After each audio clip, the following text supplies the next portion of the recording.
everybody. It's Friday. If you're new here, my name is Angie, and I am so excited to share that I'm going to be going to Disney World this Friday.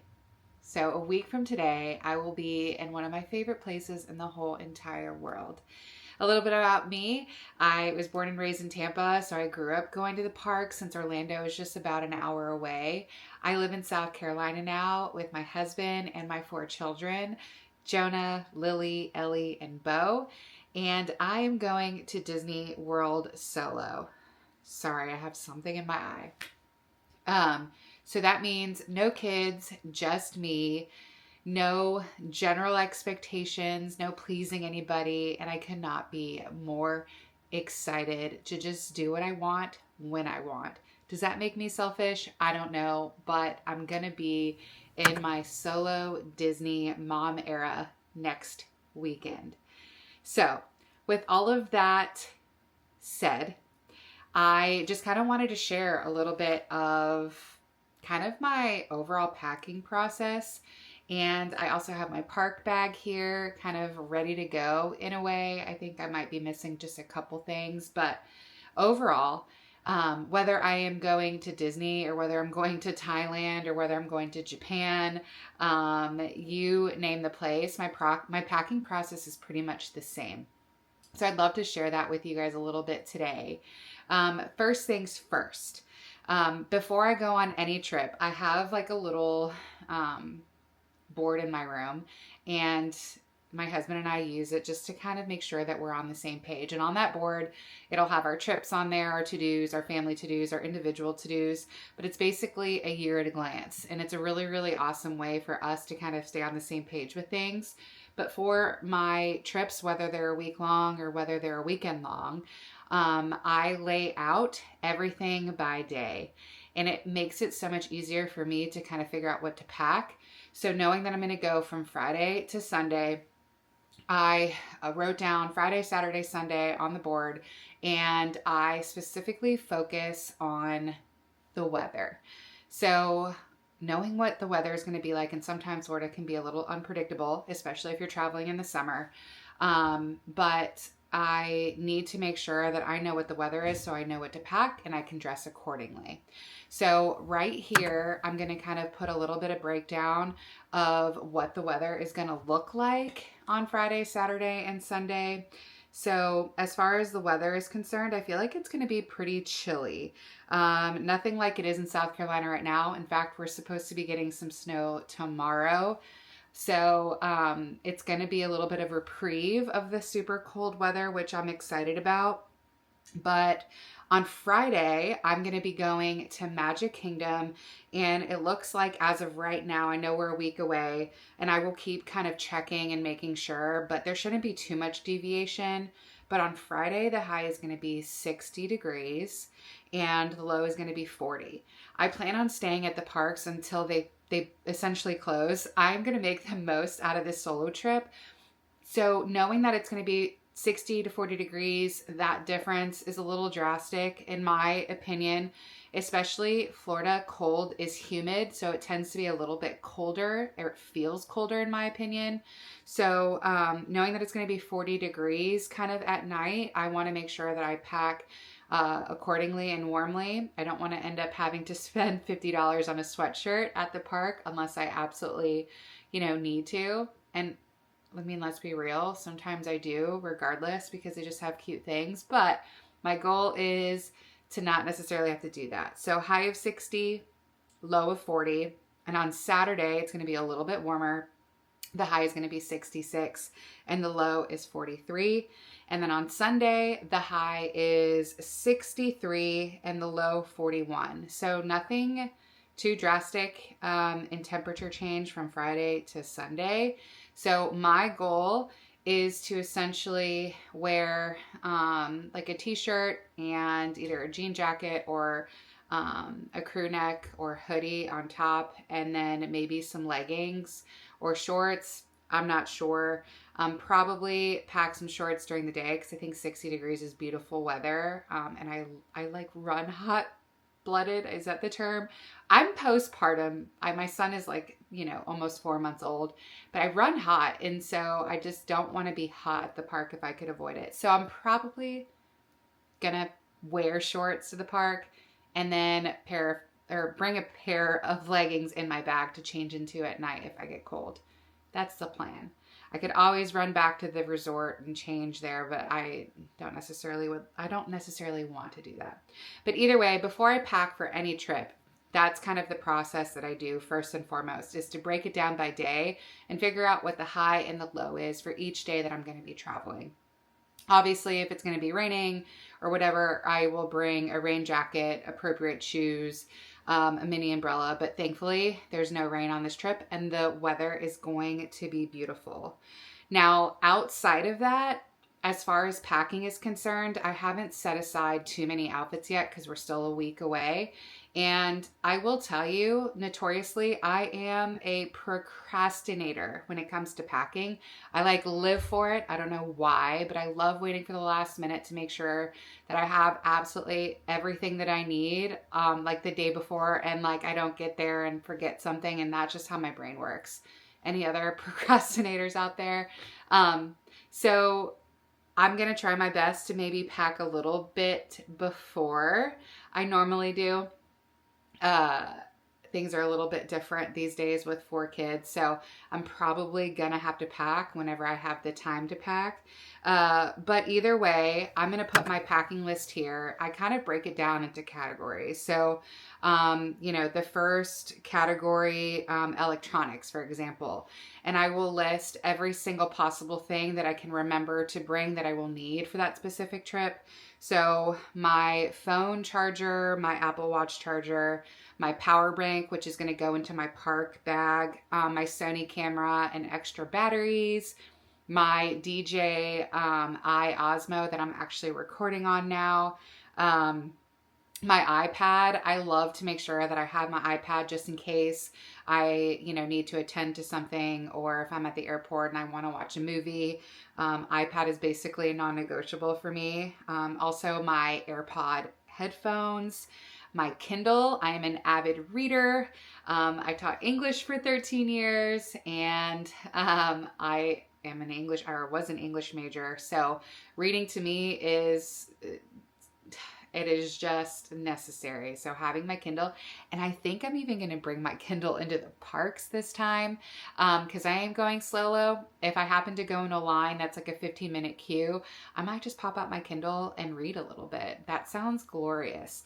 And outside of that, I am going to bring my rechargeable hand fan as well. Only because if I get that random spurt where I'm walking super fast or rushing somewhere and I get hot, again, I don't like being hot. So I'm just going to bring that just in case. So that's on my electronic packing list. And I am going to show you my park bag essentials last. I have it right here. But my other kind of category for packing is toiletries. So for toiletries, I think, again, just kind of breaking it down so I don't forget something, I think is super smart. I'm type A in a lot of ways, but I think it just overall helps me not forget anything by breaking it down ahead of time. So I have things like toothbrush, toothpaste, deodorant, my vitamins. I am definitely trying to stay on top of my vitamins because I am postpartum, and those have just helped me a ton. Face wash, my serums. Again, I'm in my mid-30s. I'm trying to be better about washing my face every day and being on top of skincare. I am planning on bringing a carry-on only. So all of these products and all of these things that I bring are going to have to be the regulated size and the ounce so I can take on my carry-on. So with all of that said, I kind of have to figure out exactly what I have room for. But these are all goals.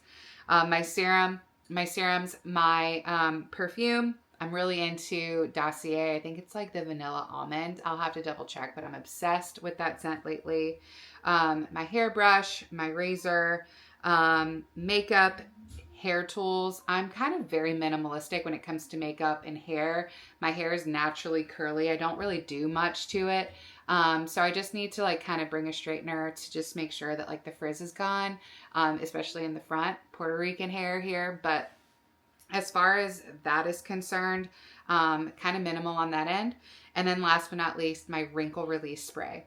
Since it is a little bit on the cooler side and I'm only bringing a carry-on, I'm going to most likely bring a packing bag that I vacuum seal. And so that will hopefully minimize space and I can bring, you know, several outfits that I need to every single day. So that is my toiletry list. I gave you my electronic list.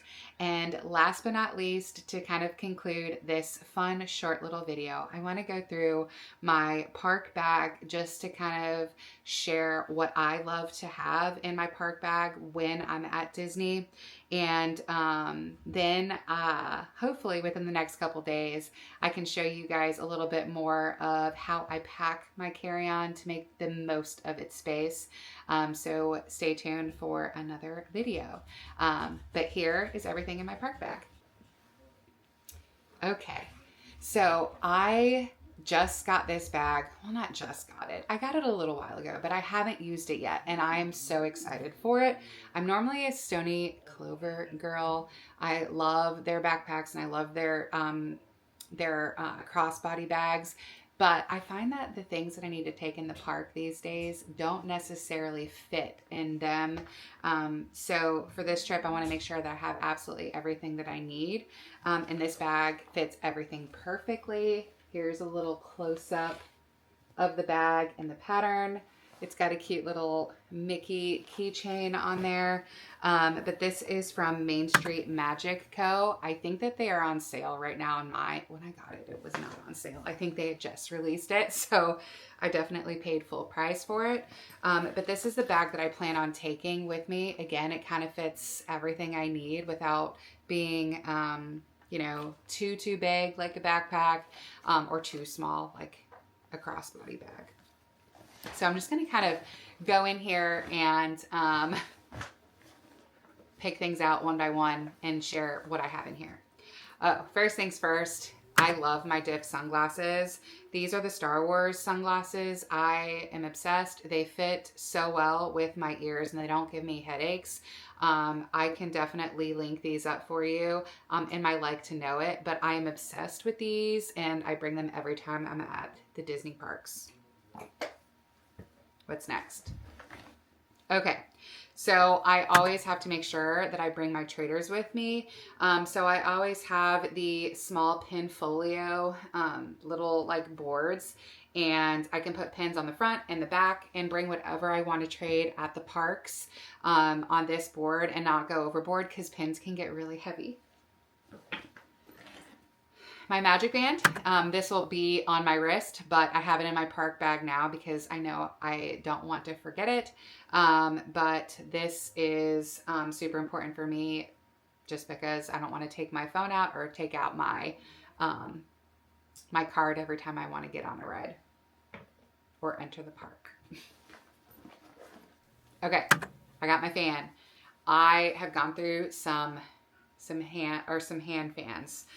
This one is the best, and I will say it's a little pricey. But I call this like my mini Dyson. I swear this thing is so powerful. You turn it on in the back, and then you hit the button in the front, and I can turn it on the highest setting.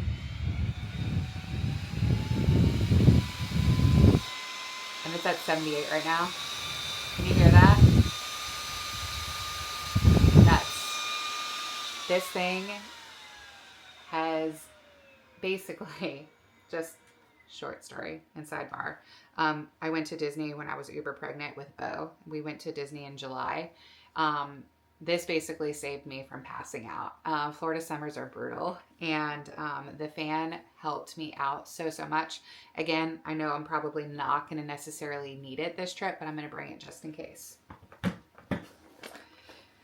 But also necessary thing for me, wet ones. I'm trying to stay healthy, especially with having 4 kids at home and little ones. I do not want to get sick. So any time that I'm going to be eating in a public space, I know kiddos at Disney can get sick. I mean, adults go to Disney sick, so I try to avoid that by using a antibacterial hand wipe on the surfaces and things that I touch. Here is my phone charger. It's a little bulky, but this one holds like a good amount of charge on it. It has an automatic plug in there, so I can just plug it in the wall when it's running low. But I charge my phone this way at the parks if I'm using it a lot and I need a little extra boost or charge if I'm not going back to the hotel to charge my phone for any reason. It's just nice to have for emergencies. I got my Sony camera.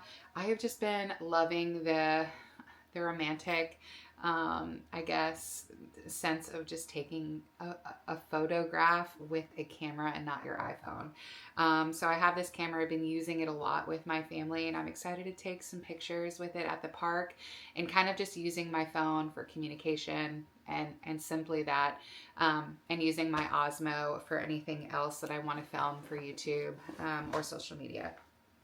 And last but not least, I have my little Stony Clover, I guess, bag here that has a transparent front.